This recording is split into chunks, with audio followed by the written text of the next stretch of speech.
ជួយសួរសួស្តីមកតាគ្នាជួយជាមួយមាន SPM ម្ដងទៀតហើយជាមួយនឹងការសម្ដែងរឿងប្រដៅវាសនាជប់ស្នេហ៍ពិតភាគទី16ដែលជាភាគបន្តរបស់យើងហើយមុននឹងឈានចូលទៅដល់ការសម្ដែងរឿងadmin ក៏សូមស្នើពរបងប្អូនជួយចុច like ចុច subscribe ហើយដាក់សញ្ញាកណ្ដឹងម្នាក់មួយផងដើម្បីទទួលបានវីដេអូថ្មីៗពាក់មានមុនគេឥឡូវនេះកុំឲ្យខាតពេលយូរយើងចូលទៅកាន់ការសម្ដែងរឿងតែម្ដងទៅបើក្បែររឿងដំបងភ្លាមគឺដូចតែយើងបានដឹងតាំងពីចុងភាគមុនឯថា UR នាងបានដួលហើយក៏រលូតកូនរបស់នាងនឹងបាត់ហើយដោយសារតែស្នាដៃប្តីសម្លាញ់របស់នាងនឹងឯងហើយឥឡូវនេះគឺ UR នាងបានភ្ញាក់ដឹងខ្លួនវិញហើយនិយាយពីថាមុខមាត់ដល់ឡើងស្លេកស្លាំងហ្មងលូលាគាត់រៀនសប្បាយចិត្តមែនតើដែលឃើញប្រពន្ធគាត់ដឹងខ្លួនវិញអញ្ចឹងហ៎ហើយ UR គាត់តែងើបមកភ្លាមនាងក៏បានចាប់ដើមសួររកកូនរបស់នាងតែម្ដងកូនរបស់នាងណាលូលាក៏បានធ្លាក់ទឹកមុខភ្លាមតែយ៉ាងណាគេក៏នៅតែនិយាយលើកទឹកចិត្ត UR អញ្ចឹងណាដែលគេបាននិយាយថាគ្រូពេទ្យគាត់ថាបើសិនជា UR សម្រាប់ព្យាបាលបានត្រឹមត្រូវគឺនឹងអាចមានបុត្រនៅថ្ងៃអនាគតទៀតទេតែយ៉ាងណាក៏ដោយ UR គឺនាងនៅតែសោកស្ដាយនាងនៅតែយំអញ្ចឹងព្រោះអីបាត់បង់កូនថ្មីអញ្ចឹងហើយនាងក៏បានស្រែកយំអញ្ចឹងណាប៉ុន្តែលូលាក៏បានបិទមាត់នាងហើយប្រាប់ថាកុំយំខ្លាំងពេករឿងរលូតកូនអីនេះគឺមិនត្រូវឲ្យអ្នកទេនេះដឹងនោះទេនៅពេលហ្នឹង UR នាងចង់ខឹងដែរតាព្រោះអីលូលាហ្នឹងគឺជាអ្នកដែលធ្វើឲ្យនាងបាត់បង់កូនអញ្ចឹងប៉ុន្តែលូលាហ្នឹងក៏បាននិយាយថាស្ដាប់បងបកស្រាយសិនកុំតង់ខឹងព្រោះថាឥឡូវនេះបងគឺត្រូវបាននិយាយដឹងចេញពីដំណាក់ព្រះបត្រានេះហើយបើសិនជាពួកគាត់ដឹងថាអូនឯងឡាយមានកូនអញ្ចឹងទៀតតើពួកយើងនឹងមានមុខមាត់អីនៅក្នុងដំណាក់នេះទៀតទៅ UR នាងនៅតែបន្តសែនបាក់ចិត្តទៀតអញ្ចឹងហើយលូលាក៏បានអោបលួងចិត្តនាងថាអីទេថ្ងៃអនាគតទៅក៏នៅតែអាចមានទៀតដែរកូនពេលហ្នឹង UR នាងរបៀបអស់ពីខ្លួនលីងពេកនាងក៏ជ្រមាត់និយាយថាមានឱកាសរស់ឡើងវិញជាលើកទី2ហើយហេតុអីបានជាព្រមលិខិតនៅតែលេងសើចនឹងខ្ញុំទេអញ្ចឹងរួចនាងក៏បានទាញលូលាមកសួរមកថ្មើងហ្មងថាហេតុអីបានជាគាត់អត់ដូចពីជីវិតមុនសោះអញ្ចឹងជីវិតមុនណាគឺគាត់បានប្រឡងជាប់ធ្វើជាមន្ត្រីថ្នាក់ខ្ពស់មួយណាហើយលូលាវិញគាត់ក៏បាច់ជាគិតថា UR នឹងនិយាយអីផ្ដេសផ្ដាស UR ប្រហែលជាបាក់ចិត្តពេកដល់ថ្នាក់ឈួតបាត់បង់សតិអីដឹងអញ្ចឹងហើយ UR ក៏បានបកស្រាយថានៅជីវិតមុនហ្នឹងគឺលូលាបានប្រឡងជាប់លេខ1អាការប្រឡងហ្នឹងហើយថែមទាំងបានខ្លាចជាមនុស្សចំណាត់របស់ព្រះបត្រានាងទៀតបន្ទាប់មកការងារជាមន្ត្រីរបស់គាត់ហ្នឹងក៏បានឡើងខ្ពស់ទៅខ្លាចទៅជាមន្ត្រីថ្នាក់ខ្ពស់មួយរូបចុះហេតុអីបានជាជីវិតនេះហើយវាអត់ដូចគ្នាអញ្ចឹងមិនបានខុសពីមុនច្រើនម៉េចនាងនិយាយបដាក៏បានវាយទៅលើលូលាបដាអញ្ចឹងណាតែលូលាក៏អត់តបបានឆ្លើយតបអីទេគាត់ក៏បាច់ជាសួរទៅកាន់ UR ថាតើអីដែលនាងនិយាយហ្នឹងគឺជាពាក្យពិតមែន UR ក៏បាននិយាយទៅវិញទាំងមុខឡើងបាក់មើលមែនតើនាងបាននិយាយថាគឺជាការពិតហើយលូលាវិញគ្រាន់តែលើបែបហ្នឹងគេមើលទៅដូចជាសប្បាយចិត្តមែនតើមិនដឹងថាមានកំណត់អីទៀតទេនេះបន្ទាប់មកក៏បានបន្តអោបលួង UR ទៀតអញ្ចឹងតើហើយ UR នាងកំពុងតែសែនអង្គុយគិតរឿងកូនរបស់នាងអីចឹងតែលូលាវិញក្នុងចិត្តគេក៏បានជាគិតថាមិនហ្នឹង UR និយាយថាខ្លួនអាចខ្លាចទៅជាមនុស្សចំណាត់របស់ព្រះបត្រានាងបានអញ្ចឹងមើលទៅប្រហែលជាគេមានបំណងចង់ទៅចូលដៃជាមួយនឹងព្រះបត្រានាងហ្នឹងហើយអូយតែធ្វើអីទេនេះមនុស្សមិនល្អដូចគ្នានេះឥឡូវផឹកស្អែកឡើងគេក៏បានបង្ហាញពីខាងតួឯកប្រយោជន៍វិញម្ដងនៅពេលហ្នឹងអ្នកបម្រើចំណាត់របស់គាត់ហ្នឹងក៏បានមកប្រាប់គាត់ថាគឺមានដំណឹងថ្មីពីបន្ទាយឈិនយ៉ាងហើយលោកមន្ត្រីឈីណាបានបាត់ខ្លួនបាត់ហើយគឺព្រោះគាត់ធៀងមានការភ្ញាក់ផ្អើលដែរចឹងទៅក៏បានសួរទៅកាន់ជាយៈនឹងទៅថាតើមានមន្ត្រីអីដែលថាបានទៅមន្ទីរសញ្ញានឹងអត់ថ្មីនេះជាយៈក៏បានបន្តទៀតថាគឺមានប៉ុន្តែគឺជាព្រះបត្រានាងអញ្ចឹងណាព្រោះអីឃើញមួយថ្ងៃហ្នឹងគាត់ទៅតំណតបគាត់មកវិញនិយាយតែប៉ុណ្នេះហើយគឺតួឯកប្រយោជន៍គាត់បានដឹងបាត់ហើយថាអ្នកដែលនៅពីក្រោយខ្នងមន្ត្រីឈីនកាលមុនហ្នឹងគឺជាព្រះបត្រានាងនេះឯងនិយាយពីព្រះបត្រានាងឥឡូវយើងក៏លេចមកមើលនៅខាងព្រះបត្រានាងតែម្ដងទៅពេលហ្នឹងយើងក៏បានឃើញលូលាងពិតជាចង់មកចោះចូលជាមួយព្រះបត្រានាងមែននេះតែព្រះបត្រានាងហ្នឹងក៏បានសួរទៅគេវិញថាមានមនុស្សច្រើនណាស់ដែលចង់ឲ្យយើង support ចង់ឲ្យយើងការពារនៅពីក្រោយខ្នងអញ្ចឹងទៅតែហេតុអីបានជាយើងត្រូវចាប់អារម្មណ៍ទៅលើឯងពេលហ្នឹងគាត់ក៏បានកាន់អាធ្នូអាព្រួញរបស់គាត់នឹងទៀតដែរលូលាងក៏បានតទៅវិញថាគាត់បានមហោព្រះបត្រានាងហើយគឺមានន័យថាគាត់នឹងព្យាយាមធ្វើរឿងគ្រប់យ៉ាងមិនថាវាលំបាកយ៉ាងណាឡើយគឺគាត់នឹងមិនស្ទាក់ស្ទើរនឹងធ្វើឲ្យនោះទេតែយ៉ាងណាព្រះបត្រានាងក៏នៅតែបាញ់អាធ្នូរបស់គាត់នឹងចេញទៅតែគាត់បាញ់ឲ្យត្រូវលូលាងឯងបាញ់ប្រឆិតអញ្ចឹងណាលូលាងនេះនិយាយពីថាឡើងភ័យឡើងញ័រអស់ហើយនេះពេលហ្នឹងព្រះបត្រានាងក៏បានបន្តនិយាយទៀតថាល្អតើមានអីប៉ុន្តែយើងនឹងផ្ដល់ការសាកល្បងមួយទៅឲ្យឯងចាត់ទុកថាជាការបង្ហាញភាពបដិញ្ញាចិត្តរបស់ឯងលូលាងនិយាយពីថាពេលហ្នឹងឡើងបាច់យើងសាកហ្មងតែយ៉ាងណាក៏គេនៅតែនិយាយថាអរគុណហើយព្រះបត្រាហើយក៏ឆ្លៀតគិតក្នុងចិត្តថាមើលទៅប្រហែលជាពាក្យដែល UR និយាយម្សិលមិញនេះជាការពិតមែនហើយតែព្រះបត្រានាងនឹងអាចខ្លាយជាខ្នងបង្អែកដ៏ធំមួយរបស់គេមែនអត់ចាំហើយយើងមិនទាន់ដឹងថាតេស្តសាកល្បងដែលព្រះបត្រានាងឲ្យទៅលូលាហ្នឹងគឺជាអីទេប៉ុន្តែនៅពេលហ្នឹងយើងក៏បានឃើញមានអ្នកបម្រើម្នាក់ហ្នឹងបានយកសបុតមួយចឹងណាហើយក៏និយាយថាសបុតហ្នឹងគឺជាសបុតចាស់ដែលឪពុករបស់តួប្រុសហ្នឹងធ្លាប់ទៅសេមកឲ្យតួប្រុសកាលពីមុនហើយលូលាហ្នឹងក៏បានចែកដនរកឃើញវានៅឯដំណាក់ចាស់ជរាដែលគាត់បានទៅនៅនឹងឯងអ្នកបម្រើហ្នឹងក៏បានបន្ថែមទៀតថាលូលាហ្នឹងបាននិយាយថាអាសបុតហ្នឹងគឺវាបានមកដល់យូរហើយរាប់ឆ្នាំហើយតួប្រុសគាត់ក៏រៀងមានការសង្ស័យក្នុងចិត្តបន្តិចចឹងណាដែលគាត់បានគិតថាអីបានជាសបុតរបស់ពុកគាត់បែរជាត្រូវផ្ញើទៅអាដំណាក់ចាស់ហ្នឹងវិញហើយអ្នកបម្រើហ្នឹងក៏បានឆ្លៀតបន្ថែមទៀតថាលូលាងក៏បាននិយាយទៀតដែរថាប្រហែលជាគេផ្ញើទៅខុសកន្លែងទៅដឹងអូ sorry អ្នកគ្នាតែប៉ិតកន្លែងណាអត់មាននិយាយខុសហើយអ្នកបម្រើហ្នឹងអត់បានយកសបុតហ្នឹងមកឲ្យទេគាត់គ្រាន់តែនាំពាក្យរបស់លូលាងមកប្រាប់ចឹងណាតែសបុតហ្នឹងនៅលូលាងឡើយឯងហើយលូលាងក៏បានប្រាប់ដែរថាបើសិនជាចង់បានសបុតហ្នឹងចាំពេលដែលគាត់ត្រឡប់មកដំណាក់វិញចាំគាត់យកមកឲ្យបាននិយាយទៅគឺចង់ឲ្យតួឯកប្រុសរបស់យើងទៅយកសបុតហ្នឹងនៅដំណាក់ចាស់ហ្នឹងហ្មងឥឡូវនេះតួប្រុសរបស់យើងគឺគាត់ពិតជាបានមកមែនហើយគាត់អត់អាចចាំឲ្យតលូលាងត្រឡប់មកវិញបានទេគឺគាត់ត្រូវតែមកយកខ្លួនឯងនៅដំណាក់ចាស់ហ្នឹងហ្មងហើយពេលដែលមកហ្នឹងគឺថាគាត់ពាក់អាស្បែកគ្របពីលើហ្នឹងឡើងចិត្តឆឹងហ្មងមើលអត់ឃើញមុខសោះប៉ុន្តែនៅពេលដែលគាត់ចូលមកដល់ខាងក្នុងហ្នឹងគាត់សាប់តែឃើញមានឃាតករច្រើនខ្លាំងមែនតើចាំស្ទាក់គាត់នៅហ្នឹងចឹងប្រហែលនេះជាតេស្តសាកល្បងដែលព្រះបត្រាបានបកគលឲ្យលូលាងហ្នឹងតែតួប្រុសរបស់យើង ก็មានតែល្ងងអីដូច្នេះហើយអ្នកដែលមកហ្នឹងគឺមិនមែនគាត់ខ្លួនឯងទេគ្រាន់តែជាអ្នកដែលគាត់ជួលឲ្យគេមកយករបស់ជំនួសអញ្ចឹងណានិយាយថាបែបនេះឡើងភ័យហ្មងឃើញគេភ្ជង់ដែរដាក់គាត់ចឹងហើយទៅឲ្យប្រាប់យើងវិញណែគាត់ឈោមើលពីចង្ងាយតែគាត់មើលឃើញសកម្មភាពគ្រប់យ៉ាងនៅខាងក្នុងនឹងដែរតែពេលហ្នឹងជានិយាយគាត់ក៏តែសារទៅឲ្យប្រាប់យើងថាទៅឲ្យប្រាប់យើងហ្នឹងគាត់បានមកចោតដែរមើលណពិតជាមានគេចាំវាឆ្មក់គាត់ម៉ែហ្នឹងដូចគេក៏បានសួរទៅកាន់ទូប្រុសថាតើទូប្រុសយើងហ្នឹងមានដឹងអត់ថាពីណាគេដែលចង់ធ្វើបាបគាត់អញ្ចឹងទូប្រុសយើងក៏អត់បានឆ្លើយតែគាត់ក៏កលេសទៅមើលអាពេលអតីតកាលនោះវិញអាពេលដែលគាត់រៀបនឹងចេញមកហ្នឹងគាត់ក៏បានឆ្លៀកងាកទៅសួរអ្នកបម្រើដែលនាំពាក្យហ្នឹងមកទៀតថាតាមរយៈហ្នឹងលូលៀងបានចេញទៅក្រៅអត់អ្នកបម្រើហ្នឹងថាអត់ទេហើយក៏សួរទៀតថាតើលូលៀងហ្នឹងមានអ្នកមកលេងអត់អ្នកបម្រើហ្នឹងក៏ឆ្លើយទៀតថាអត់ដូចគ្នាអញ្ចឹងហើយក៏ធ្វើឲ្យទូឲ្យប្រាប់យើងចាប់ផ្ដើមសង្ស័យតាំងពីពេលហ្នឹងឯងដែលគាត់បានគិតថាសម្បត្តិឡើងរាប់ឆ្នាំហើយហ្នឹងសុកក៏បានលេចឡើងនៅពេលដែលគាត់កំពុងតែស៊ើបអង្កេតពីប្រទេសសិនយ៉ាងទៅវិញពិតជាគួរឲ្យចៃដន្យពេកទេនេះហើយបើស្ដាប់តាមចម្លើយរបស់អ្នកបម្រើនេះវិ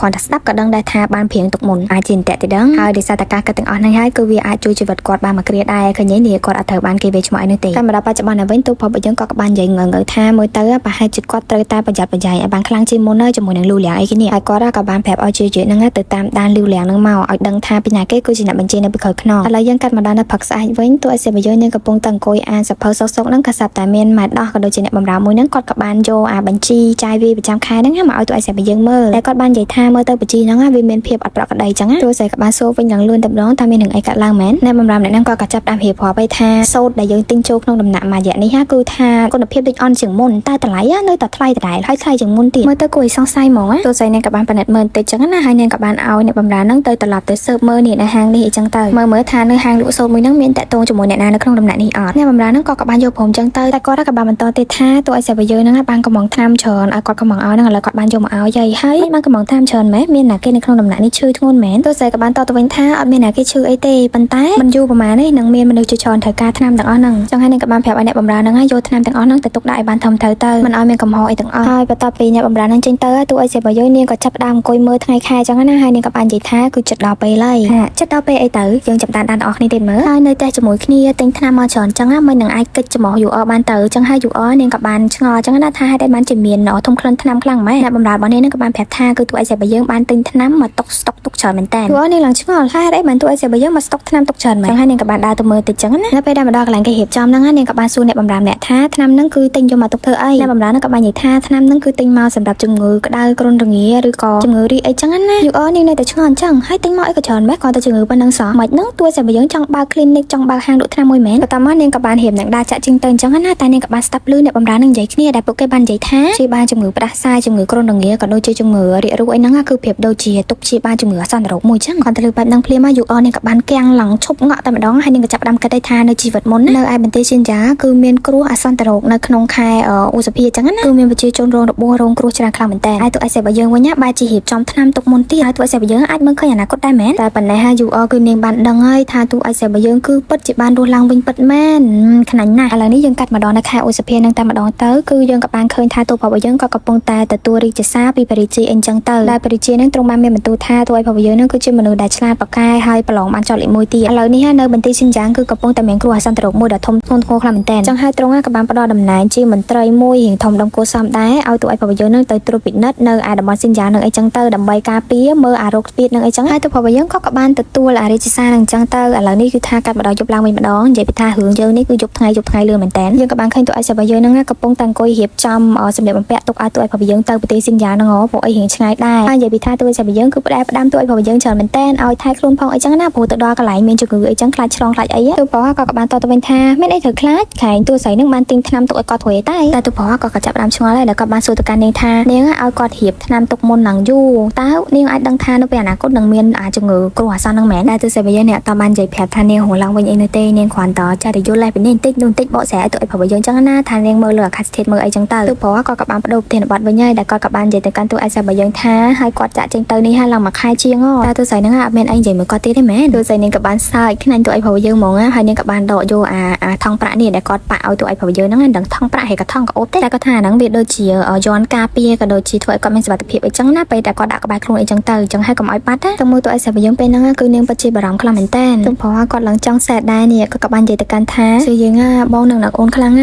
ទូស្រីនាងក៏បាននិយាយលួងលោមទៅកាន់គាត់វិញថាត្រឡប់មកវិញដោយសុវត្ថិភាពហើយកុំភ្លេចមើលថែខ្លួនឯងបានល្អផងមិនចឹងទេប្រយ័ត្នខ្ញុំប្រើសបត់លិខិតលែងលះហ្នឹងនិយាយតែក្នុងពេលសងទីម៉ងចឹងហើយអ្នកឆ្លៀតលេងសាយបានទៀតទូស្រីយើងទូប្រុសយើងគាត់ឡើងហ៊ូចិត្តមកគាត់ថាហ៊ានយកអាហ្នឹងមកកម្រាមគាត់ផងអីហើយក៏ឡើងបន្លែងគ្នាឡើងសាយពីងហ្នឹងចឹង ចឹងទៅតែទោះជាបើយើងនឹងនាងក៏បានមកធ្វើជាត្រឹមត្រូវវិញហើយក៏និយាយវិញថាខ្ញុំនឹងទៅវិហារដើម្បីបន់ស្រន់ឲ្យបងឯងហងៃឲ្យបងឯងមានសុខភាពត្រឡប់មកវិញដោយអត់មានជំងឺអីចឹងណាទៅព្រោះគាត់ក៏បានងក់ក្បាលហើយក៏បានថាបគ្នាលាដូចគ្នាចឹងមួយប្រពន្ធរបស់គាត់អីចឹងទៅកំពុងថាបគ្នាសឹកហ្នឹងក៏សិតតែជឿយីអត់មកកាត់ចង្វាក់ទៀតដែរអាប៉ែហ្នឹងគឺជនទី3លោតហ្មងចឹងហើយក៏បានបខំចិត្តចេញទៅជួបជឿយីនឹងសិនទៅតែមុននឹងចេញទៅហ្នឹងក៏ឆ្លៀតថាអូនមកសើទៀតណាអាយជឿយីនឹងខាងនៅវិញមើលទៅដូចជាឆ្លេឆ្លាឆ្លេឆ្លាមែនតើហើយទូប្រគាត់ទៅចេញមកភ្លាមក៏បានប្រាប់ហ្មងថាហើយហ្នឹងត្រូវតែជារឿងសំខាន់ស្លាប់ឬហ่าមិននឹងមកកាត់ចង្វាក់គេអស់ហ្មងហើយអីដែលជឿយីចង់ប្រាប់ទៅឲ្យប្រាប់យើងហ្នឹងគឺថាគាត់បានតាមដានលូលៀងហ្នឹងមួយថ្ងៃហើយក៏បានឃើញថាលូលៀងហ្នឹងបានទៅដំណាក់ព្រះបត្រានាងទូប្រគាត់ឡើងរៀងភ្ញាក់ផ្អើលដែរហ្នឹងហាបិទតែពាក់ព័ន្ធនឹងព្រះបត្រានាងអីនោះវិញជឿយីក៏បានបន្តនិយាយទៀតថាព្រះបត្រានាងហ្នឹងគឺបានបញ្ជូនឃាតករចំនួន4នាក់ទៅបន្ទាយសិនយ៉ាងហើយពួកយើងរៀបចេញទៅហើយហ្នឹងគាត់បានជិះបញ្ជូនមនុស្សទៅអញ្ចឹងមើលទៅប្រហែលជាមានបំណងមិនល្អមកលើត្រង់ហើយលើទៅឲ្យប្រាប់យើងហ្នឹងតែទូប្រគាត់ក៏បានតបវិញថាមែនទេមើលទៅប្រហែលជាព្រះបត្រានាងហ្នឹងចង់ចាត់ការមន្ត្រីឈិនឯណោះទេតែថាមន្ត្រីឈិនហ្នឹងនៅបន្ទាយសិនយ៉ាងហ្នឹងយូរហើយហ្នឹងប្រហែលជាគេមានផោះតាំងអំពីការពុករលួយរបស់ព្រះបត្រានាងទីដឹកបានត្រូវគេបិទមាត់ចឹងហើយក៏បានប្រាប់ជឿយីហ្នឹងឲ្យឆាប់រៀបចំចេញដំណើរភ្លាមៗតែម្ដងដើម្បីទៅរកលោកមន្ត្រីឈិនហ្នឹងឲ្យបានមុនព្រះបត្រានាងចឹងណាព្រោះលោកមន្ត្រីឈិនហ្នឹងកំពុងបាត់ខ្លួនឥឡូវយើងមកមើលនៅខាងព្រះបត្រានាងនឹងលូលៀងតែម្ដងទៅគឺថ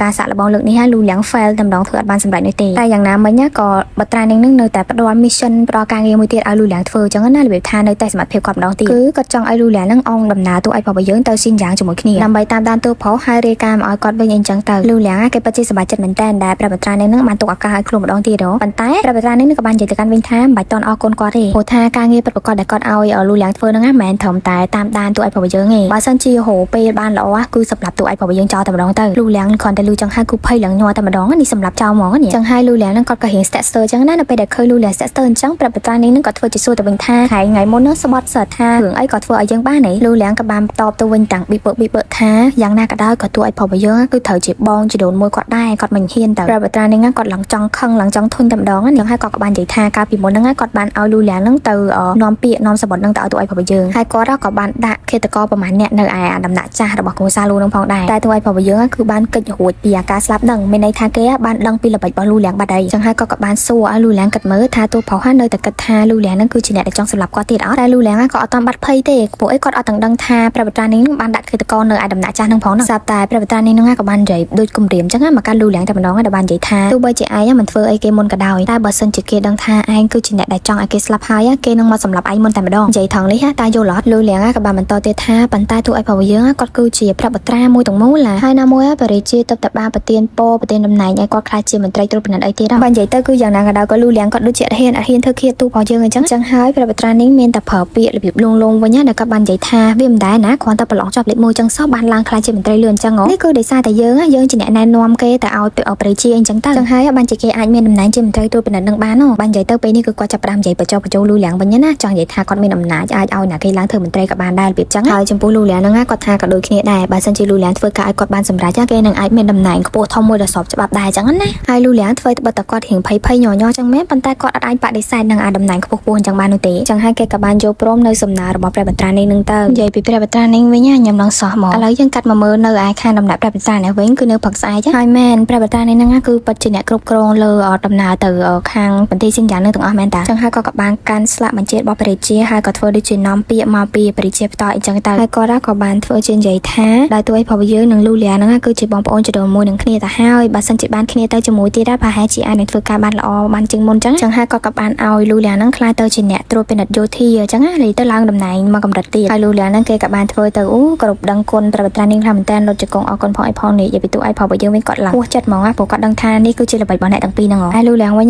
បន្ទាប់ពីបានប្រាប់ថាខ្នងព្រះបត្រានាងអញ្ចឹងហើយមើលទៅដូចជាឌឺទូឲ្យប្រាប់យើងខ្លាំងមែនតើពេលហ្នឹងទូឲ្យប្រាប់យើងក៏ធ្វើជានិយាយទៅកាន់ព្រះបត្រានាងថាមើលទៅត្រង់ដូចជានៅសឹកមកខ្វល់ខ្វាយពីសមាជិកនៅក្នុងដំណាក់គ្រួសារយើងអីណាតែយ៉ាងណាក៏ខ្ញុំនឹងចងចាំនៅចំណាប់អារម្មណ៍របស់ទ្រង់នេះបានល្អហើយព្រះបត្រានាងក៏ដឹងថាទូប្រាប់យើងនិយាយរបៀបឌៀមតាមអញ្ចឹងហើយទ្រង់ក៏បាននិយាយរបៀបឌៀមតាមទៅកាន់ទូឲ្យប្រាប់យើងវិញភ្លាមតែម្ដងដែលទ្រង់បាននិយាយពីឪពុករបស់ទូឲ្យប្រាប់យើងដែលជាលោកមេតបលូអីចឹងណាដែលព្រះបត្រានាងនឹងបាននិយាយថាការឪពុកទូប្រុសបាត់បង់ជីវិតនៅឯសមរភូមិហ្នឹងគឺគាត់ពិតជាពិបាកចិត្តយូរនិយាយទៅគាត់ចេះតែនិយាយដូចចិច្ចតបៅទូឲ្យប្រាប់យើងឡើងមកវិញអញ្ចឹងអាចដឹងថាគេជឿចាប់រឿងហ្នឹងហើយហ្នឹងចឹងហើយទូប្រុសក៏បានតទៅវិញថាការស្លាប់របស់ឪពុកខ្ញុំគឺខ្ញុំមិនដែលភ្លេចសូម្បីតែម្ដងហើយខ្ញុំក៏នឹងមិនអោយប្រវត្តិសាស្ត្រច្រំដែរកាលឡើងមកលើខ្ញុំដូចគ្នាព្រះបត្រានាងគាត់ទៅលឺអញ្ចឹងចង់ខឹងដែរហ្នឹងប៉ុន្តែក៏បដូរទឹកមុខឡើងលឿនតែម្ដងដែរនិយាយថាអញ្ចឹងយើងជូនពរឲ្យឯងត្រឡប់មកវិញឲ្យបានលឿនហើយឲ្យមានសុវត្ថិភាពផងចុះពេលនឹងម្នាក់ទឹកមុខដល់កហើយរបៀបថាចង់ទៅស្លាប់គ្នានៅមុខហ្នឹងនេះបើកើតឥឡូវនេះទូឲ្យប្រាប់យើងក៏ បានត្រឡប់មកផ្ទះវិញហើយមកលាប្រពន្ធលើចុងក្រោយអញ្ចឹងណានិយាយពីថាអោបទូឲ្យស្រីបើយើងអត់ចង់លែងសោះហ្មងតើទូឲ្យស្រីបើយើងគាត់ដេញឲ្យទៅបានទូប្រុសគាត់ព្រមពេលហ្នឹងគាត់ក៏ឆ្លៀតនិយាយជាលើកចុងក្រោយទៅកាន់ទូឲ្យស្រីបើយើងទៀតដែរថាចាំគាត់នឹងត្រឡប់មកវិញឲ្យលឿនតាមតែអាចធ្វើទៅបានហើយនឹងមានសុវត្ថិភាពល្អគឺស្រីនាងក៏បានញញឹមបដាយកដៃរបស់នាងនេះទៅចងអាថងក្អូបនៅលើចង្កេះរបស់គាត់នឹងបដាដែលនាងបាននិយាយថាគឺនាងទុកចិត្តលើគាត់នាងជឿថាគាត់នឹងអាចដោះស្រាយអារឿងគ្រោះអាសន្នរោគនៅឯស៊ីនយ៉ាងនឹងបានហើយនាងនឹងរងចាំគាត់នៅទីនេះចាំគាត់ត្រឡប់មកវិញអញ្ចឹងណាទូប្រុសយើងគាត់ក៏ឆ្លៀតប្រាប់ទូឲ្យស្រីបើយើងទៀតថាពេលដែលគាត់ទៅនឹងឲ្យទូឲ្យស្រីបើយើងប្រយ័ត្នប្រយែងជាមួយនឹងប្អូនស្រីរបស់នាងនឹងផងដែលជា UR ហ្នឹងហើយបន្ទាប់ពីនិយាយអញ្ចឹងហើយនឹងគាត់នៅឆ្លៀតស្វីតអោបថើបគ្នានឹងទៅនិយាយទៅពីអ្នកប្តីប្រពន្ធគេនេះឡើងស្វីតឡើងស្អិតដូចស្គាល់តាំងម៉ែហ្មងឥឡូវនេះគេលាចេញទៅមែនតើហើយម្នាក់ឡើងពេបមាត់ហ្មងសែតមែនតើបន្ទាប់ពីហ្នឹងមកទូឲ្យស្រីបើយើងនាងក៏បានចង់ដើរត្រឡប់ទៅបន្ទប់របស់នាងវិញអញ្ចឹងណាប៉ុន្តែដើរមិនតាន់បានប្រហែលផងគឺថាមានមាមកច្រែកតែម្ដងមើលទៅអាចារ្យ UR អាយុវែងដែរហ្នឹងឲ្យទៅនិយាយនឹកគិតបន្តិចដឹងអំចេញមកហើយនាងក៏បាននិយាយឌឺដងទូឲ្យស្រីបើយើងថាទូប្រុសហ្នឹងប្រឡងចាប់លេខ1ទៅវាមិនចង់ក្រោយនៅចាញ់ប្តីនាងដែរហ្នឹងព្រោះឥឡូវហ្នឹងប្តីគេទៅម្លងខ្លាយទៅជាអ្នកត្រួតពិនិត្យយោធាអីហ្នឹងហ៎តែទូស្រីនាងមិនខ្លាចទេនាងក៏បាននិយាយទៅវិញចំកណ្ដាលមុខនឹងតែម្ដងដែលនាងបាននិយាយថាប្តីរបស់នាងដែលជាទូឲ្យប្រុសរបស់យើងហ្នឹងគឺគាត់បានតំណែងហ្នឹងមកដោយសមត្ថភាពពេញលេញរបស់គាត់មិនដូចជាអ្នកខ្លះទេបានតំណែងដោយសារតែមានខ្នងមួយឯធំហ្នឹងមើលទៅដូចជាមុខតំណែងប្រហោងធ្លុងអញ្ចឹង UR នាងមិនខ្វល់ទេនាងនៅតែចង់បន្តនិយាយទៀតថាចាំមើលតថ្ងៃមុខទៅប្តីនាងឡើងធំជាងនឹងទៀតអីចឹងនិយាយបានតែប៉ុណ្្នឹងក៏សាប់តែទូឲ្យស្រីរបស់យើងកាត់តែម្ដងដែលទូឲ្យស្រីរបស់យើងបាននិយាយថាហើយបើសិនជាយកពេលអាកាត់អត់ប្រយោជន៍ទាំងអស់នេះទៅគិតអារឿងយកលុយ1000ដំឡឹងមកសងខ្ញុំវិញមិនល្អជាងអីនៅសល់តែ20ថ្ងៃអីទៀតណាគឺដល់ថ្ងៃកំណត់ហើយបន្ទាប់ពីនិយាយចឹងហើយក៏បានចាក់ចេញពីទីហ្នឹងទៅទាំងសប្បាយចិត្តចឹងណានិយាយទៅឲ្យទទួលឲ្យស្រីរបស់យើងគាត់ចេញទៅទាំងញញឹមហ្នឹងគឺដឹងតែឃើញមុខ UR មុខកម្ៅឌីយ៉ាចឹងពេលទូឲ្យស្រីរបស់យើងដើរទៅរៀងឆ្ងាយតិចហ្នឹងនាងក៏បាននិយាយតែឯងថាឥឡូវនេះលូជុនសៀងទូឲ្យប្រុសរបស់យើងហ្នឹងបានចេញទៅហើយចឹងទៅនៅក្នុងដំណាក់នេះគឺមានតែបងប្អូនស្រីគេពីរនាក់ហ្នឹងឯងហើយបើចូលជាពួកយើងទាំងពីរនាក់សិតទៅហោះឡើងវិញដូចគ្នាហើយចាំមើលថាលើកនេះអ្នកណាគេជាអ្នកឈ្នះឲ្យពិតប្រាកដជួយជាមួយ admin SP អំដនទីរ៉េជាមួយនឹងការសម្ដែងរឿងបដូរវាសនាជប់ស្នេហ៍ពិតភាគទី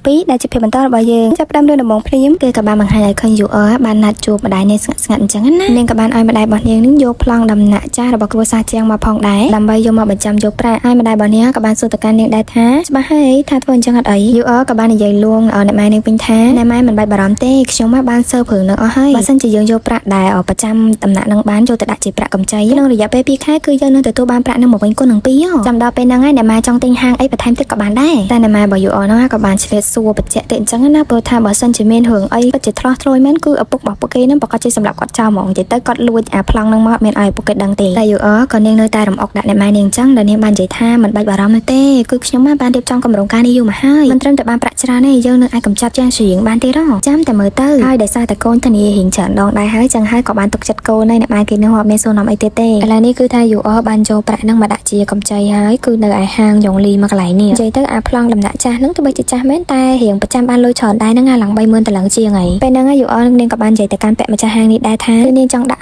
់ប្រាក់កម្ចីហ្នឹងត្រឹមតែរយៈពេលខ្លីឯងនាងថែមទាំងបានប្រាប់ឲ្យគាត់ឆាប់ប្រមូលលុយហ្នឹងទាំងដើមទាំងការមកឲ្យគាត់វិញផងអូយអធិស្ឋានមែនតើ admin ម្ដងនិយាយលុយម្ដងនិយាយប្រាក់នេះមិនដឹងណានៃទេពួកអីកន្លោះតែអត់ទាន់ឥឡូវយើងកាត់មកចូលសេរីយើងវិញពេលហ្នឹងក៏យើងបានឃើញដែរថា UR នាងបានពាក់អាកណាត់អាមួកស្អីនេះខោពីលើមុខនាងតែធ្វើឲ្យគេអត់អាចមើលឃើញមុខនាងបានទេអញ្ចឹងទៅមើលដឹងថាណាគេនៅពេលដែល UR បាននិយាយអញ្ចឹងហើយហ្នឹងម្ចាស់ហាងហ្នឹងគេក៏បានធានាដែរថាមិនបារម្ភទេក្នុងរយៈពេល2ខែគឺ UR ហ្នឹងនាងនឹងទទួលបានប្រាក់ទៅវិញគុណនឹង2តែម្ដងហើយបន្ទាប់ពីនិយាយអញ្ចឹងហើយគាត់ក៏បានហុចអាបានដាក់ប្រាក់នេះទៅឲ្យ UR ដើម្បីឲ្យថាអីចឹងទៅអញ្ចឹងហើយ UR នាងក៏បានដកត្រាមកឲ្យតាមធម្មតាប៉ុន្តែដែលអីដែលមិនធម្មតាហ្នឹងគឺថាត្រាហ្នឹងមិនមែនជារបស់នាងទេគឺជារបស់ទូឯកសេរបស់យើងមិនដឹងថាលួចមកពីការទេនេះសំខាន់ណាស់យកត្រារបស់ទូឯកសេរបស់យើងមកអុចដាក់ប្រាក់កម្ចីអីណាទៀតនេះអូយ UR នេះអត់ដឹងថាមានកម្រងអីទៀតទេឥឡូវនេះយើងកាត់មកមើលនៅខាងទូឯកប្រុសក៏ដូចជាលូលៀងវិញគឺឃើញថាពួកគេបានមកដល់បន្ទាយស៊ីនយ៉ាងហើយនិយាយពីថាលូលៀងវិញដើរខ្ព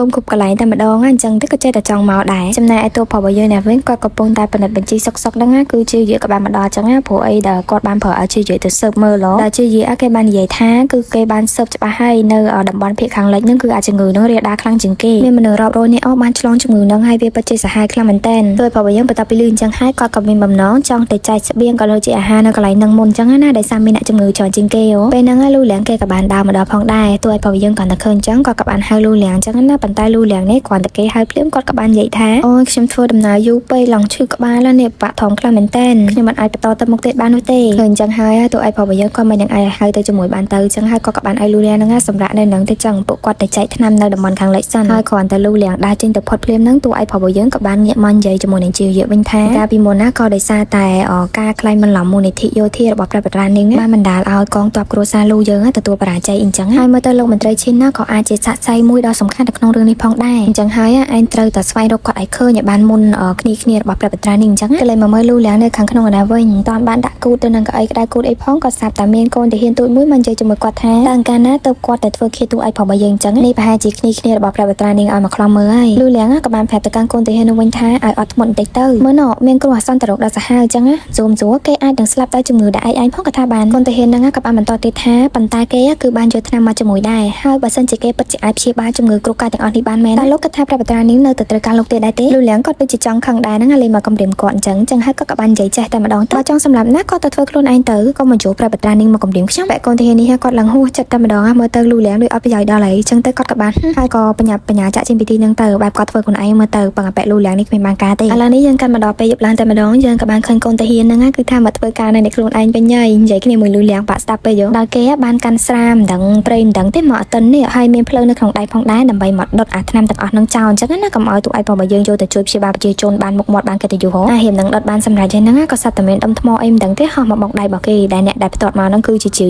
យើងនឹងឯងពេលដែលឃើញបែបហ្នឹងគេក៏ផងនឹងហត់ដែរប៉ុន្តែហត់មិនកើតបើជាកប់ជុំក៏បាត់ឡើងជាប់ឯហ្នឹងនៅពេលហ្នឹងផងដែរទូឲ្យបងយើងក៏បានចេញមកហើយគាត់ក៏បានសែកមកទំហឹងតែម្ដងដែលគាត់បានសែកថាថ្នាំទាំងអស់នេះគឺទុកសម្រាប់ជួយជីវិតមនុស្សប្រជាជនស្លូតត្រង់អីអញ្ចឹងទៅម្ចាស់របស់ឯងហើយតែចង់ធ្វើបាបយើងសូម្បីតែជីវិតរបស់ប្រជាជនណាក៏ហ៊ានយកដែរហើយកូនទាហានហ្នឹងគឺគេអត់មាននិយាយថាពីណាជាអ្នកវិជាអីនោះទេគេនិយាយថាគេធ្វើទាំងអស់នេះដោយសារតែកំណត់របស់ខ្លួនឯងអញ្ចឹងណាតែទោះរបស់យើងគាត់ខំតែមើលមកកលេចភ្នែកហ្នឹងគាត់ដឹងបានដែរថាប៉ែហ្នឹងគឺជាអង្គរៈអ្នកការពាររបស់ព្រះបត្រានាងអីអញ្ចឹងទៅគាត់ថាតែបាននិយាយទៀតថាមកផ្លាស់ប្ដូរសម្លៀកបំពាក់ប្រឡំខ្លួនធ្វើជាកូនទាហានអីនេះគឺតែគាត់មើលអត់ស្គាល់មែនបន្ទាប់ពីនិយាយអញ្ចឹងហើយទោះឲ្យរបស់យើងក៏បានឲ្យជាយហ្នឹងយកប៉ែហ្នឹងទៅឃុំទុកទៅហើយក៏រត់បន្តឹងការពារកន្លែងដាក់ថ្នាំនឹងបន្ថែមទៀតអញ្ចឹងកាត់មកដល់នៅឯដំណាក់ព្រះបត្រានេះវិញគឺថាមានរឿងទៀតដែរមានរឿងមិនចេះចប់ហ្មងឲ្យតែមានអាចារ្យយូអនៅក្នុងហ្នឹងយើងឃើញមានបរិបទពីរនាក់ហ្នឹងគឺមានលពោះឡើងពេញខ្លួនដែលគេបានមកសែកនៅមុខដំណាក់ព្រះបត្រានឹងថាមហាសីដែលជាទូអេសរបស់យើងណាគឺបានធ្វើការដាក់ប្រាក់កម្ចីអីចឹងទៅហើយនៅពេលដែលពួកគេអត់បានសងប្រាក់ឲ្យបន្តិចបន្តួចហ្នឹងក៏បានពីដំពួកគេឡើងសំណំតែម្ដងចឹងហើយឥឡូវនេះហើយពួកគេគឺត្រូវការបកស្រាយពីខាងដំណាក់ព្រះបត្រាឥឡូវនេះហើយដែលមានរឿងអ៊ូអច្រើនពេកគឺបានយករឿងហ្នឹងមកដោះស្រាយនៅខាងក្នុងហើយមានទាំងលោកយាយទូអេសរបស់យើងក៏ដូចជាយូអអីចឹងទៅហើយក៏មានប្រជាជនម្នាក់គាត់បានមកឈរនៅមាត់ទ្វារផងដែរដើម្បីចាំមើលអញ្ចឹងពេលហ្នឹងយូអក៏បានកលេចមើលទៅទូអេសរបស់យើងហើយនាងក៏បានគិតក្នុងចិត្តដែរថាបងស្រីការពីជីវិតមុនណាខ្ញុំក៏បានលួចត្រារបស់បងដូចគ្នាហើយក៏ចេញប្រាក់កម្ចីនៅក្នុងឈ្មោះរបស់បងប៉ុន្តែបងក៏បានលួចបានដាក់ប្រាក់នោះពីខ្ញុំឥឡូវនេះបងក៏បានរស់ឡើងមកវិញដូចគ្នាប្រហែលជាប្រើវិធីដដែលនឹងមកដោះស្រាយទេមើលទៅចំណែកឯបរិបទពីរនាក់នេះវិញគ្រាន់តែចូលម្ដងភ្លាមគឺស្រែកឡើងផ្អើលហ្មងដែលបានស្រែកថាទូអេសរបស់យើងហ្នឹងគឺជាមនុស្សដែលចិត្តអាក្រក់សាហាវខ្លាំងណាស់ការប្រាក់កម្ចីរបស់ទូអេសរបស់យើងហ្នឹងគឺខ្ពស់ហួសមេតែម្ដងនិយាយទៅគឺអត់ធ្លាប់មានពីមុនមកនោះទេមិនត្រឹមតែប៉ុណ្្នឹងទេអ្នកដែលមកប្រមូលបំណុលហ្នឹងថែមទាំងវាលើពួកគេទៀតចឹងហើយពួកគេគឺចង់មករកភាពយុត្តិធម៌អំពីលោកយាយអញ្ចឹងណាឲ្យគាត់ជួយដោះស្រាយព្រោះស្រីនាងក៏ធ្វើពុតជាឆ្ងល់ហើយក៏សួរថាអីគេប្រាក់កម្ចីអីគេយូអពេលដែលឃើញអញ្ចឹងក៏បានលងមាត់ភ្លាមតែម្ដងដែលនាងក៏បាននិយាយបែបទឺដងទៅកាន់ទូអេសរបស់យើងថាគ្រួសាររបស់យើងក៏មិនមែនជាអ្នកក្រអីណាដែរហើយបងឋានៈដល់ជាមហាសីហើយហេតុអីបានជាទៅនៅដាក់អាប្រាក់កម្ចីប្រាក់អីហ្នឹងទៀតពេលហ្នឹងទូអេសរបស់យើងនាងក៏បានកាត់ក្នុងចិត្តដែរថាយូអហ្នឹងបានប្រើអាល្បិចការពីជីវិតមុនហ្នឹងទៀតហើយមើលទៅនាងហេតុតែចង់សងអាប្រាក់ 1000 ដំឡឹងហ្នឹងពេកយ៉ាស្អីក៏ហ៊ានបន្ថយដែរនេះនៅពេលហ្នឹងផងដែរលោកយាយក៏បានសួរទៅកាន់បរិសទាំងពីរអ្នកហ្នឹងថាតើមានភ័ស្តុតាងអត់និយាយមកហ្នឹងអញ្ចឹងហើយបរិសនោះក៏បាននិយាយថាពួកគេគឺបានទឹកខ្ចីប្រាក់នៅកន្លែងហាងចុងលីមកកន្លែងអញ្ចឹងណាហើយម្ចាស់ហាងហ្នឹងគឺនិយាយថាទូអេសរបស់យើងហ្នឹងជាអ្នកដែលដាក់ប្រាក់កម្ចីហ្នឹងឥឡូវកុំឲ្យញញច្រើនហើយប៉ែម្ចាស់ហាងហ្នឹងមិននិយាយគ្នាហ្មងចឹងហើយលោកយាយវិញនៅពេលហ្នឹងអត់បានសួរនាំអីច្បាស់លាស់ផងក៏បានស្ដីឲ្យទូអេសរបស់យើងទៀតដែរថាការដាក់ប្រាក់កម្ចីអីចេះហើយបើសិនជាមានការឆ្លោះឆ្លួយតែបន្តិចគឺវាអាចនាំផលវិបាកមកច្រើនមែនតើមិនបានជាអាញល្ងើយ៉ាងនេះអាយុអននៅខាងនោះវិញគេចាប់ដើមអង្គុយទាយណាគឺគេទាយថាទូអេសរបស់យើងជាមួយទីទៀតនឹងចេញមុខមកទទួលខុសត្រូវលើរឿងហ្នឹងឥឡូវហើយទូស្រីគឺនាងបច្ចុប្បន្នធ្វើអញ្ចឹងមែនដែលនាងបានចេញមកនិយាយថាត្រូវហើយនាងគឺជាអ្នកដែលបានដាក់អាប្រាក់កម្ចីនឹងពិតមែនតែនាងមិនដែលបានឲ្យអ្នកប្រមូលបំណុលហ្នឹងទៅវាយដំគេអញ្ចឹងនោះទេតែម្ចាស់ហាងហ្នឹងក៏ព្យាយាមបកស្រាយថាដោយសារតែបរិសទាំងពីរហ្នឹងអត់ព្រមឲ្យលុយហើយឲ្យលុយយឺតពេកអញ្ចឹងណាអញ្ចឹងទៅគាត់ក៏ចង់របៀបបំភ័យគេតែបន្តិចតែប៉ុណ្ណោះបើនិយាយទៅយូអដែលអង្គុយនៅក្បែរហ្នឹងគឺនាងក៏ទាំងអង្គុយទាយហ្មងថាទូអេសរបស់យើងនឹងធ្វើអីបន្តទៀតហើយទូអេសរបស់យើងគឺធ្វើដូចនៅជីវិតមុនបេះបិទហ្មងដែលនៅពេលនេះគឺទូអេសរបស់យើងបាននិយាយទៅកាន់បរិសទាំងពីរនាក់ហ្នឹងថាឥឡូវចេះចង់តែប្រាក់ដើមមកឲ្យនាងវិញមកក្នុងរយៈពេល3ខែគឺនាងអត់យកប្រាក់ការអីនោះទេទាំងអ្នកដែលចូលមើលនៅខាងក្រៅក៏ដូចជាបរិសទាំងពីរនាក់ហ្នឹ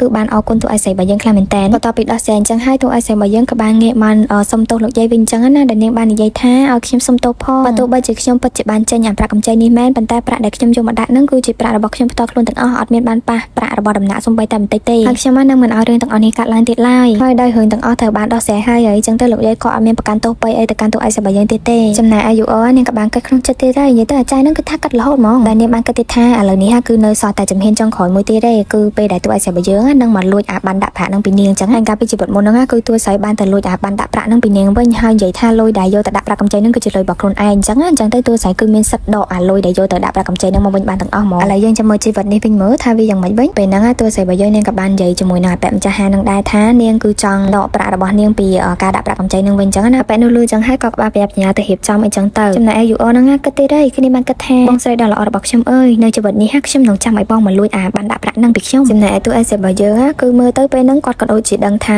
UR គឺនាងមានបំណងធ្វើអីផងដែរឥឡូវនេះយើងកាត់មកដល់យប់ឡើងវិញម្ដងពេលហ្នឹងហើយយើងក៏បានឮសំឡេងរបស់អ្នកបម្រើ UR ហ្នឹងគឺស្រីខ្លាំងមែនតើឡើងផ្អើអស់ផ្ទះហ្មងតែនាងបានស្រីថាមិនល្អទេ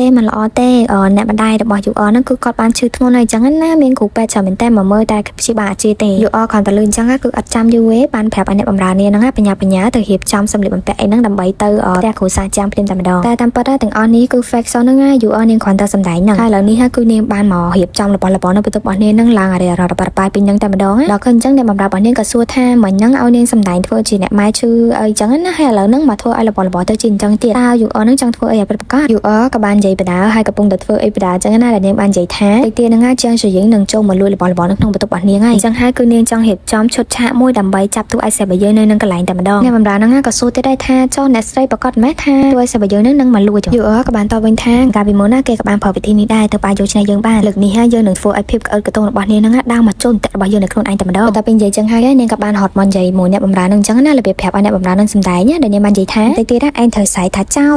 លចូលមកលួចអវ៉ាន់ក្នុងបន្ទប់របស់យើងឲ្យខ្លាំងហើយយើងក៏នឹងត្រូវលូតកូននៅក្នុងហេតុការណ៍នេះផងដែរដោយសារតែចោលនោះចោលអវ៉ាន់ពីយើងអ្នកបម្រើហ្នឹងគេក៏បានយកព្រមអញ្ចឹងណាគេក៏បានទៅសារអ្នកស្រីគេទៀតថាអូយពិតជាមានកំណត់គិតជ្រៅជ្រៅមែនបន្ទាប់ពីគិតអញ្ចឹងហើយពួកគេទាំងពីរអ្នកហ្នឹងក៏បានផ្លុំទៀននៅក្នុងបន្ទប់ហ្នឹងឲ្យអស់ហើយក៏ដើរធ្វើដូចជាចាក់ចេញទៅផ្ទះគ្រូសាស្ត្រជាងមែនតើអញ្ចឹងពេលហ្នឹងទូឯស្រីរបស់យើងនាងក៏បានមកឈរចាំមើលនៅក្បែរបន្ទប់របស់ UR ហ្នឹងផងដែរប្រៀបដូចជាចាំឲ្យ UR ចេញទៅឆាប់ចឹងតួស្រីទីចំតាក់គេមែនទៅចំណែក UR នេះវិញគឺដើរចេញមកឡើងហមហានហ្មងប៉ុន្តែបន្ទាប់ពីដើរមកដល់ខ្លាំងធ្វើបន្តិចហ្នឹងនាងក៏បានទៅរកកន្លែងពួរចាំលបមើលទូឯស្រីរបស់យើងពេលហ្នឹងពួកគេទាំងពីរបានមើលឃើញទូឯស្រីរបស់យើងបានដើរមកបន្ទប់របស់ UR ហើយប៉ុន្តែមិនមកតែឯងនេះមកដល់2នាក់អញ្ចឹងទៅ UR នាងក៏បានគិតថាម្នាក់ទៀតហ្នឹងប្រហែលជាអ្នកបម្រើចំណិតរបស់ទូឯស្រីរបស់យើងជន់មីហ្នឹងហើយគ្រាន់ឃើញទូឯស្រីរបស់យើងចូលទៅបានមកផ្លែភ្លាមហ្នឹងពួកគេក៏បានចូលទៅដែរហើយមើលឲ្យឡើងលោបហ្មងបន្ទប់ខ្លួនឯងសោះគ្រាន់តែចូលម្ដងភ្លាមគឺថា action ចាប់ផ្ដើមសម្ដែងតែម្ដងអ្នកបម្រើរបស់គេហ្នឹងនិយាយពីថាសៃឡើងលឺហ្មងណាគេក៏បានដែរមកជួយផងមានចៅអញ្ចឹងទៅនាងក៏ថែមទាំងបានសៃទៀតថាលោកស្រីរបស់ខ្ញុំបានលោកកូនហើយមានគេធ្វើបាបគាត់អីចឹងហើយ UR វិញនាងក៏ធ្វើជាសៃដែរថាចៅចង្រៃឯងនេះពិតជាថ្លាន់ធំមែនហ៊ានមកធ្វើបាបយើងផងយើងកំពុងតែពោះណាហើយបន្ទាប់ពីនិយាយអញ្ចឹងហើយក៏មានបំណងចង់ទម្លាក់ខ្លួនទៅដីអញ្ចឹងណាធ្វើដូចជាលោកកូនមែនតែអញ្ចឹងប៉ុន្តែរឿងដែលមិនគួរឲ្យនឹកស្មានដល់ហ្នឹងពេលដែលនាងទម្លាក់ខ្លួនទៅក៏ត្រូវទូឲ្យសេបយើងនឹងចាប់បានហើយនេះវិញគឺជាអ្នកបម្រើដែលមកមួយទូឲ្យសេបយើងមិញហ្នឹងមិនមែនជាឈុនមីទេតែគឺជាម៉ែដោះនៅក្នុងផ្ទះហ្នឹងអញ្ចឹងហើយគាត់តែគាត់អុចទៀនឲ្យភ្លាមនិយាយថាបន្ទប់ហ្នឹងឡើងភ្លឺចាស់វិញហ្មងចំណែក UR វិញនាងក៏បានឆ្ងល់ទៀតហើយហាមិនបានជាទូស្រីមកនៅនេះហើយមកចាប់នាងអីវិញនេះទូសេបយើងក៏បាននិយាយទៅវិញតែឌឺថាបងស្រីឯងខ្លាចអីគឺជាបងតើឯងកំពុងតែពោះកូនក្នុងផ្ទៃផងមិនបានចេះតែលោតអាឡាក់លួចអញ្ចឹងបន្ទាប់មកនាងក៏បានជាធ្វើជានិយាយទៅកាន់បន្ទប់របស់ UR ថាអីថាមិនបានជាបន្ទប់របស់ឯងញ៉ៃម៉ែ UR ក៏នៅអត់តន់រួចទៀតគឺនាងចូលតួបន្តទៀតអញ្ចឹងណាដែលនាងបាននិយាយថាហេតុអីបានជាទូអាចរបស់យើងហ្នឹងមកចូលលួចអីនៅក្នុងបន្ទប់របស់នាងអញ្ចឹងគឺស្អីនាងសៃឡើងហួចចិត្តហ្មងរួចនាងក៏បានទៅកាន់ UR វិញថាបងស្រីឯងនិយាយលេងទេអីឯងមើលច្បាស់មកថាបងនាំណាគេមកនេះគាត់គឺជាម៉ែដោះនៅក្នុងដំណាក់នេះបងនាំគាត់មកជាមួយដែរហ្នឹងមិននឹងអាចលួចឯងកើតទៅហើយពួកយើងមកនេះគឺដើម្បីបកគលរបស់ម្យ៉ាងតែឲ្យអញវិញហ្នឹងគាត់តែនិយាយអញ្ចឹងហើយភ្លាមម៉ែដោះហ្នឹងគាត់ក៏បានមកនិយាយជាមួយ UR វិញតែគាត់បានបង្ហាញអាគុជនេះហើយក៏សួរទៅកាន់ UR ថាតើស្គាល់វាអត់ UR ក៏បាននិយាយថានេះគឺជាគុជរបស់នាងតែនាងបានបាត់វាតាំងពីមួយថ្ងៃមុននោះមិនបានជានៅនឹងអ្នកទាំងពីរទៅវិញបន្ទាប់ពីនិយាយអញ្ចឹងហើយនាងក៏បានចង់ទៅកឆក់យកអាគុជហ្នឹងមកវិញអញ្ចឹងណាតែទូឲ្យសេបយើងក៏បានចាប់បានមុនហើយក៏បានបកស្រាយថាមករយៈនេះគឺអាកណាត់សូត្រដែលបានទិញចូលមកក្នុងដំណាក់ហ្នឹងមានគុណភាពអន់ខ្លាំងមែនតើអញ្ចឹងហើយម៉ែដោះគាត់ក៏បានធ្វើដំណើរលបទៅតាមលោកមេកាវ៉ាអញ្ចឹងណាចាំមើលថាការបច្ចេកទេសហ្នឹងវាមិនវិញហើយនៅពេលដែលទៅដល់ហ្នឹងគ្រាន់តែលោកមេកាវ៉ាហ្នឹងបង្ហាញអាគុជនេះភ្លាមស្រាប់តែអ្នកលោកនៅទីនោះគេក៏បានយកសូត្រដែលមានគុណភាពអន់ហ្នឹងចេញមកទៅវិញគេក៏បានជាបានឲ្យប្រាក់មួយចំនួនទៅកាន់លោកមេកាវ៉ានោះទៅវិញ UR ខនតលឿនអញ្ចឹងនាងក៏បានធ្វើជានិយាយថានឹងអត់យល់អីដែលទូឲ្យសេបយើងនិយាយនោះទេអត់យល់សោះហ្មងអញ្ចឹងហើយម៉ែដោះហ្នឹងក៏បាននិយាយម្ដងដែលថាពេលដែលគាត់ទៅទិញវិញហ្នឹងគឺអ្នកលក់ហ្នឹងបានយកកណាត់សូត្រដែលមានគុណភាពល្អខ្ពស់ចេញមកធម្មតាទេលឿនអញ្ចឹងហើយទូឲ្យសេបយើងនាងក៏បានធ្វើជាចោតសួរទៅកាន់ UR ថាអាយ៉ាតើឯងគិតថាមាននរណាម្នាក់បានបញ្ជាលោកមេកាវ៉ាដោយសម្ងាត់ឲ្យទៅរួមដៃគ្នាជាមួយនឹងហាងលក់សូត្រទាំងនោះដែលលក់សូត្រមិនល្អឲ្យពួកគេហើយក៏ចាំស៊ីប្រាក់ចំណេញតាមក្រោយដែរទេហើយគុជនេះគឺប្រើតំណាងទៅលើការបញ្ជាទិញពុករលួយទាំងអស់នោះត្រូវអត់ UR ដល់ដំណាក់កាលហ្នឹងហើយក៏នាងនៅតែអត់ទទួលស្គាល់ដែរដែលនាងបាននិយាយថាគាត់តែជាគុជដែលនាងបានបាត់មួយថ្ងៃមុនសោះហ្នឹងប្រកាសជាមានអ្នកដែលចង់មកចោទប្រកាន់នាងហើយដល់ពេលចឹងទៅទូឲ្យសេបយើងក៏បានយកផុសតាំងមួយទៀតចេញមកដែលវាគឺជាសភៅបញ្ជីកត់ប្រាក់ពីហាងលក់សូត្រហ្នឹងអញ្ចឹងណាដែលម្ចាស់ហាងហ្នឹងចៃដន្យអីក៏ត្រូវជាបងប្អូនជីដូនមួយនៅខាងគ្រួសារអ្នកម៉ែរបស់ UR ហ្នឹងទៀតហើយគេយកព្រមបកគលបញ្ជីប្រាក់ហ្នឹងមកឲ្យស្រួលហ្នឹងណាដោយសារតែគេអត់ចង់ពាក់ ពាន់ជាមួយនឹងខាងអាជ្ញាធរអីចឹងណាហើយនៅក្នុងបញ្ជីហ្នឹងគឺគេបានកត់យ៉ាងច្បាស់តែម្ដងអំពីប្រាក់ចំណេញដែល UR នេះទទួលបានកន្លងមកពីការទិញសូត្រអន់ទាំងអស់ហ្នឹង UR គ្រាន់តែឃើញចឹងហើយនាងគឺខឹងឡើងចង់យំខ្លួនឯងតែម្ដងចឹងហើយនាងក៏បានបោះបញ្ជីនឹងចោលហើយក៏សួរទៅកាន់ទូឯកសាររបស់យើងតែម្ដងថាទូឯកសាររបស់យើងធ្វើអញ្ចឹងហ្នឹងចង់បានអីឲ្យប្រកាសឬស្រីក៏បានតទៅវិញថាអូនស្រីបងដឹងថាឯងឥឡូវនេះកំពុងតែពោះកូនចឹងហើយបងអត់ចង់ឲ្យលំបាកដល់ឯងទេចេះទៅឯងគ្រាន់តែសងអាលុយដែលឯងបានកឹបកេហ្នឹងមកឲ្យបងវិញមកបងឡើងនិយាយរឿងហ្នឹងទៀតហើយ UR ក៏បាននិយាយទៅកាន់ទូឯកសាររបស់យើងទៀតថាខ្ញុំមានលុយមកពីណាអស់លុយលេងហ្នឹងដល់ពេលឃើញអញ្ចឹងហើយទូឯកសាររបស់យើងនាងក៏ធ្វើជាសួរទៅវិញតែម្ដងអត់មានលុយមែនអត់មានលុយមិននេះហើយមើលនៅលើដីសុទ្ធតែគ្រឿងអលង្ការហ្នឹង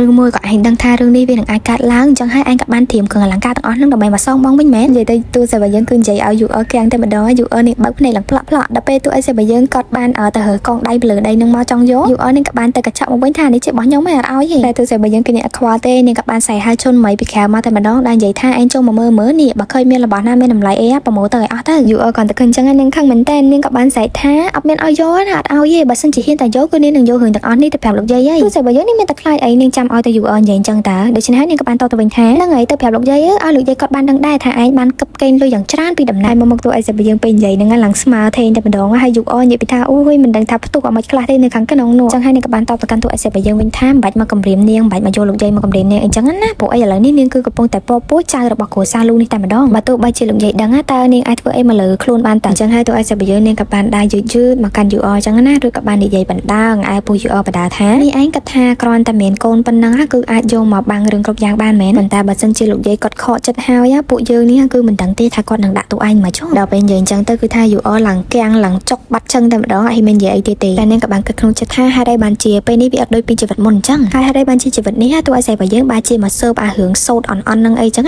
គុណភាពសូត្រនឹងវិញហើយទូស្រីនឹងចង់ធ្វើអីឲ្យប្រកាសនេះហើយបន្ទាប់ពីប្រមូលគ្រឿងអលង្ការនឹងបានមកសបកហើយនឹងទូឯកសាររបស់យើងក៏បានឲ្យជន់មីនឹងទៅបង្ហាញឲ្យម៉ែដោះនឹងមើលថាតើគ្រឿងអលង្ការទាំងអស់នេះវាគ្រប់គ្រាន់នឹងចំនួនប្រាក់ដែល UR បានកឹបកេងនឹងអត់ម៉ែដោះនឹងក៏បានប្រណិតមើលបន្តិចហើយក៏បាននិយាយថាគឺអត់ទាន់គ្រាន់ទេនៅខ្វះតិចតួចទៀតចឹងនៅពេលដែលឮថាអត់ទាន់គ្រប់ចឹងទូឯកសាររបស់យើងក៏បានដើរមើលឡើងមកជុំ UR តែម្ដងថាមានរបស់អីខ្លះដែលអាចយកបានទីនៅពេលនោះហើយនាងក៏បានឃើញថាកងដៃនេះមើលទៅដូចមានតម្លៃតានេះចឹងហើយនាងក៏បានលើកវាឡើងចង់យកចឹងណាប៉ុន្តែនៅពេលដែលលើកឡើងហ្នឹងចៃដន្យអីគឺ UR នាងយកអាបានដាក់ប្រាក់ហ្នឹងមកទុកនៅក្នុងដៃរបស់នាងតែម្ដងនៅពេលលើកឡើងចឹងទៅវាមិនឃើញអញ្ចឹងហើយខ្លាចទូឯកសាររបស់យើងឃើញតហ្នឹងនាងក៏បានព្យាយាមយកដៃមកបិទបាំងតែបិទបាំងយ៉ាងណាក៏មិនឈ្នះទូឯកសាររបស់យើងដែរព្រោះទូស្រីនាងឃើញហ្នឹងអញ្ចឹងទៅនាងក៏បានព្យាយាមច្បិចយកអាកដាស់ហ្នឹងចេញទៅបានតែម្ដងហើយក៏ធ្វើសួរទៅកាន់ UR ថាអីគេនេះហើយដើម្បីឲ្យសក្រិតនាងក៏បានឲ្យម៉ែដោះនៅក្បែរហ្នឹងជួយមើលផងដែរថានេះមើលនៅលើកដាស់ហ្នឹងពិតជាមានស្នាមថារបស់ខ្ញុំដែរមែនអត់ហើយឥឡូវនេះគឺ UR នាងបានដឹងហើយថាទូឯកសាររបស់យើងប្រឹងធ្វើល្បិចគ្រប់យ៉ាងនេះគឺចង់ក្រោយនៅតែចង់លួចអាបានដាក់ប្រាក់នឹងដដែលហើយលួចបានទេហើយនៅពេលដែលម៉ែដោះហ្នឹងក៏បានប្រណិតមើលទៅគឺថាហ្នឹងហើយពិតជាមានត្រារបស់ទូឯកសាររបស់យើងមែនអញ្ចឹងហើយទូឯកសាររបស់យើងក៏បានធ្វើជាសួរទៅកាន់ UR ថាអីចាមិនបានជាបានដាក់ប្រាក់របស់បងនៅនឹងឯងទៅវិញតើឯងបានលួចអាបានហ្នឹងមែនឬមួយក៏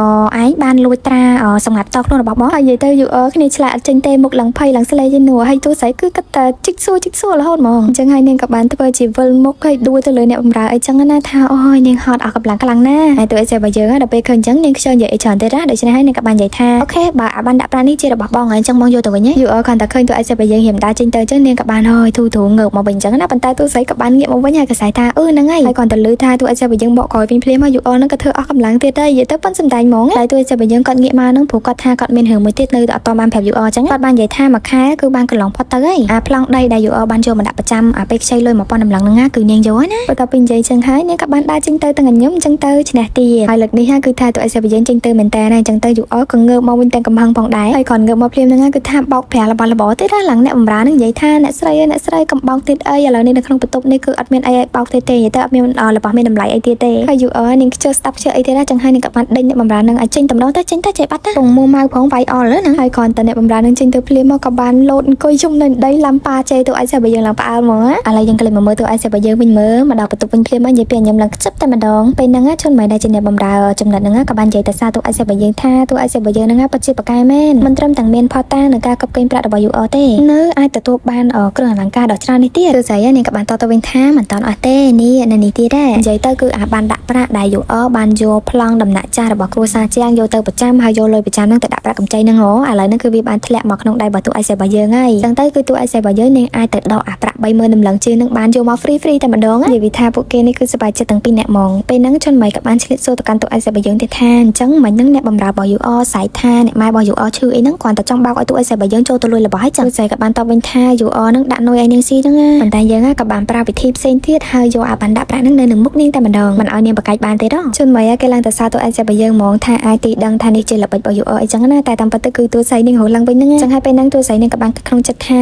បើមើលតាមអន្ទាក់ដែល UR បានដាក់ឲ្យនាងនេះហាប្រហែលជា UR ក៏បានដឹងដែរថាខ្លួនបានរហូតឡើងវិញដូចគ្នាចឹងណាអញ្ចឹងបើចូលចិត្តដឹងហើយចាំមើលថាចុងក្រោយណាជាអ្នកសើចហើយណាជាអ្នកយំហើយរឿងរបស់យើងក៏បានមកដល់ទីបញ្ចប់ត្រឹមតែប៉ុណ្្នេះអរគុណបងប្អូនទាំងគ្នាដែលបានចំណាយពេលវេលាដើម្បីរំលែករបស់លោកអ្នកមកស្ដាប់ការសម្ដែងរបស់នាងខ្ញុំពីដើមដល់ចប់ចាំជួបគ្នានៅភាគក្រោយៗទៀតណាបាយបាយ